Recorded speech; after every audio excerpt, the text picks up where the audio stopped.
Hello everyone, welcome to Medipedia. My name is Shipra Goyal. आज इस video में हम लोग बात करेंगे एनएमसी गैजेट के बारे में। बहुत सारे इंडियन स्टूडेंट्स हैं जो अपना डॉक्टर बनने का सपना पूरा करना चाहते हैं और फॉरेन से अपनी डिग्री अचीव करना चाहते हैं, बट एनएमसी गैजेट की वजह से उनको लगता है कि वो एक ऐसी कंट्री चूज करें जहां से आकर उनको लाइसेंस लेने में प्रॉब्लम ना हो। तो इन्हीं क्वेश्चंस को सॉल्व करने के लिए मैं आज इस वीडियो में आपकी शेयर कर रही हूँ, ताकि आप मैक्सिमम एडवांटेज ले सकें और सही डिसीजन ले सकें। बिफोर दैट आप मेडिपीडिया के चैनल को सब्सक्राइब कर लीजिए, बिकॉज हम इस चैनल पे इंडिया और अब्रॉड एडमिशन्स के रिलेटेड सारी अपडेट्स प्रोवाइड करते हैं। चलिए बात करते हैं एनएमसी गाइडलाइंस के अंडरस्टैंडिंग के लिए मैं इसको 3 पार्ट्स में एक्सप्लेन करूंगी। पहला कोर्स का duration, second is your medium of instruction, third licence कैसे लेना है, मोस्ट इम्पॉर्टेंट। सारा डिटेल में बात करेंगे। सबसे पहले बात करते हैं कोर्स ड्यूरेशन का। जो एनएमसी का गैजेट आया है 18 नवंबर 2021, उसके अकॉर्डिंग जो मिनिमम कोर्स ड्यूरेशन है एकेडमिक प्रोग्राम की फॉरेन मेडिकल डिग्री के लिए वो 54 मंथ्स है, मतलब 4.5 साल का आपका एकेडमिक्स रहेगा। देन आपको 1 साल का क्लर्कशिप और internship same foreign medical institute से एफिलिएटेड हॉस्पिटल से करना है, मतलब 4.5 साल का मिनिमम एकेडमिक, 1 साल का जो इंटर्नशिप है वो आपको फॉरेन लैंड में करना है। वापस इंडिया में आने के बाद 1 साल का इंटर्नशिप आपको इंडिया में करना है, जो कि आप स्टेट मेडिकल काउंसिल के अंडर करेंगे, एनएमसी के थ्रू करेंगे। तो जो मिनिमम कोर्स ड्यूरेशन है वो आपका 6.5 साल का आएगा अगर आप फॉरेन से करते हैं। बट अगर अपन कंट्री वाइज बात करते हैं, अगर आप इंडिया से एमबीबीएस करते हैं तो 4.5 साल का आपका एकेडमिक है, 1 साल का इंटर्नशिप, मतलब 5.5 साल में आपकी डिग्री कंप्लीट हो जाएगी। अगर बात करते हैं Russia, Georgia, Kazakhstan, Nepal, Bangladesh, Mauritius, China, इन सारी कंट्रीज में आपको जो मिनिमम आपका ड्यूरेशन आएगा वो 7 ईयर्स का आएगा। देन नेक्स्ट बात करते हैं मीडियम ऑफ इंस्ट्रक्शन। बहुत सारे पेरेंट्स और स्टूडेंट्स को कंफ्यूजन है कि मीडियम ऑफ इंस्ट्रक्शन इंग्लिश लिखा है, बट वहाँ पे क्लिनिकल प्रैक्टिस तो लोकल लैंग्वेज में हो रही है, तो वो डिग्री तो वैलिड नहीं होगी। बट ऐसा नहीं है, वहाँ पे जो गैजेट में लिखा है वो मीडियम ऑफ इंस्ट्रक्शन लिखा है, मतलब आपका जो टीचिंग है वो सारा इंग्लिश में होगा, बुक्स इंग्लिश में होंगी, एग्जाम्स इंग्लिश में होंगे, लेक्चर्स इंग्लिश में होंगे।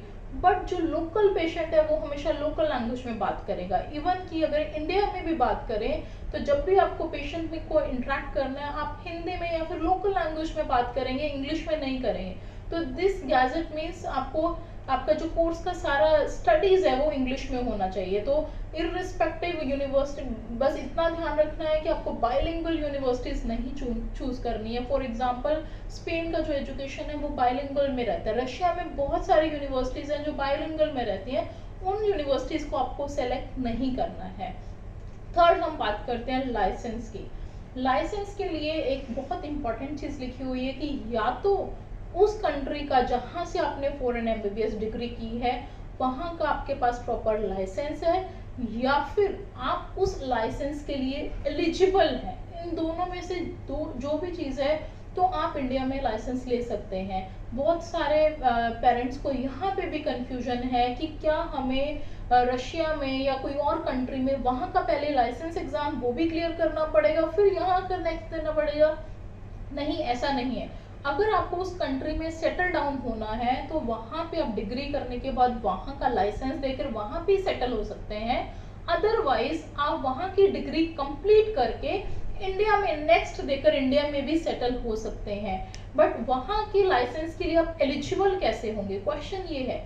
अगर आप वहां के जब आप एडमिशन ले रहे हैं, जो भी वहां के एलिजिबिलिटी क्राइटेरियाज हैं, एडमिशन प्रोसेस है, उसको प्रॉपर फॉलो कर रहे हो, और जो कोर्स के ड्यूरेशन में वहाँ के स्टूडेंट स्टडी कर रहे हैं और आप भी सेम ड्यूरेशन की सेम सब्जेक्ट्स सब कुछ सेम स्टडी कर रहे हैं, तो आप भी वहाँ के लाइसेंस के लिए एलिजिबल होगे। तो आपको इस पैरामीटर को लेकर घबराने की ज़रूरत नहीं है। इंडिया में आकर नेक्स्ट का एग्ज़ाम दो, इंटर्नशिप करेंगे, इंटर्नशिप के बाद जो नेक्स्ट का एग्ज़ाम होगा उसके बाद आपको लाइसेंस मिलेगा।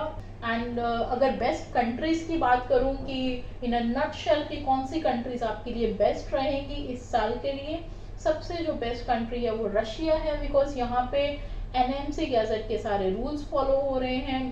मीडियम ऑफ इंस्ट्रक्शन इंग्लिश है, देन आपका गवर्नमेंट यूनिवर्सिटीज है, बजट भी कम है, वर्ल्ड रैंकिंग भी बहुत हाई है। सेकेंड ऑप्शन आप कजाकिस्तान को भी ले सकते हैं, कम बजट में गवर्नमेंट यूनिवर्सिटीज में आप एजुकेशन ले सकते हैं। थर्ड, अगर आपका ये प्रेफरेंस है कि आपको एक इंडियन करिकुलम चाहिए, आपको जो डिसीजेज है वो इंडिया के जैसे सिमिलर हो, इंडियन पैटर्न चाहिए, तो आप नेपाल एंड फोर्थ पे बांग्लादेश को भी कंसीडर कर सकते हैं।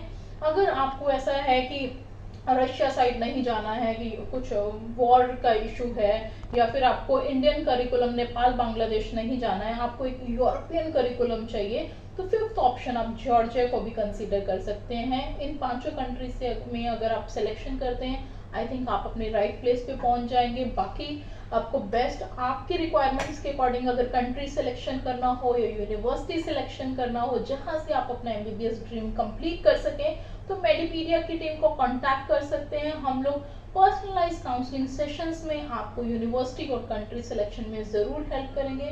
आप हमारे नियर बाय ऑफिसेज भी विजिट कर सकते हैं, ऑनलाइन काउंसलिंग सेशंस भी ले सकते हैं।